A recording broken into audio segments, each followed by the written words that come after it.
Ex-Marine David Morgan recently opened a new business in Los Angeles dedicated to helping people vent. Though not at people. For just $8, customers get to spend a few minutes beating on this dummy. This is what this is for, the bataka. This can be a situation, an incident, a person. I gave it a try. I thought about my boss and my older brother. I like this. It was a good workout, but would this reduce anger? Whatever you're carrying, you don't want to go home and give it to the kids. You don't want to give it to your wife. And people say this makes a difference? Yes, it makes a big difference. Carolyn Amos says it does. She's tried all kinds of other techniques. I walk and I meditate, and they help. They help get the stress out, but it's nothing like hitting the dummy. I mean, you just really have to whack something. She says she's always gotten angry in traffic, fuming at the delays, screaming at people who cut her off, until she did this. The anger just wasn't there. I think it went into the dummy. Well, the venting here takes just minutes. Other methods take days.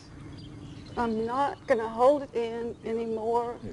I'm going to let it out. Yeah. I'm going to let it out. Yeah. Open your throat. I'm going to let it out. Yeah. People pay $800 to spend 4 days in John Lee's anger release workshops. Yeah, open your throat. Yeah. People yell, throw things, scream into pillows. How does hitting the pillow or throwing the pillow make a difference? You know, most people are trying to get this. Man, I'm glad I got that out of my system.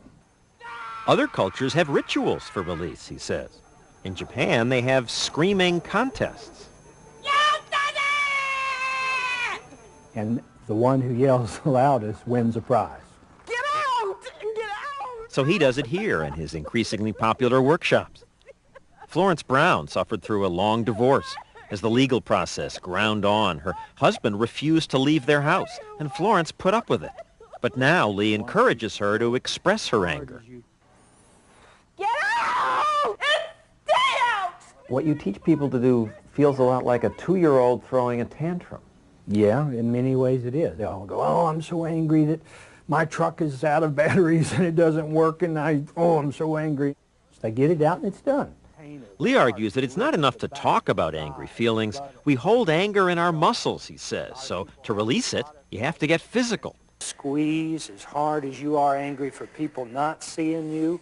And you're just seeing the outside and not seeing the inside. Now, why don't you just say the phrase, see me? See me! Yeah.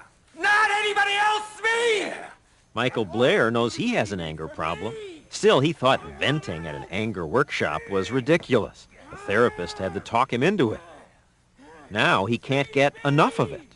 Oh, see me already! You can see what a release it brings him. Makes sense that this is a good thing for angry people to do. It's a seductive theory. It does make sense, but it's a myth. There's virtually no scientific evidence to support it. Brad Bushman's a professor of psychology at Iowa State. He's among a number of social scientists who now believe venting's a bad idea. Any kind of venting is bad, they say. Venting at people or even inanimate objects. Sure, they say it'll make you feel better, but the feeling won't last, and it'll just make you more angry the next time. To prove that, Bushman recently recruited hundreds of college students to test whether hitting this punching bag would really make them less angry later. First, he had each student write an essay, which was then evaluated by an unseen partner.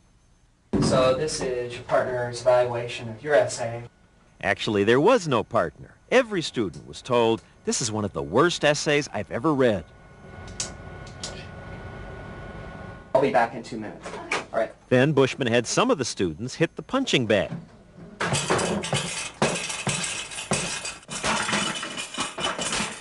Others were told there was some technical difficulty at the lab.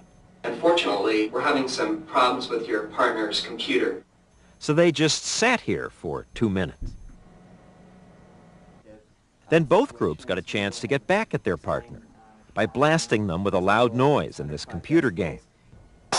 Okay. If the venting theory were right, students who had a chance to vent their anger by hitting the bag should express less anger later. But they expressed more. They pressed the buzzer down twice as long as the others. The students who just sat there were less aggressive. All the advice I hear is that if you're angry, you gotta vent it or it eats you up. It's bad advice. It produces harmful effects. It's bad for society. Most researchers we talked to agreed with Bushman, and other studies have gotten similar results.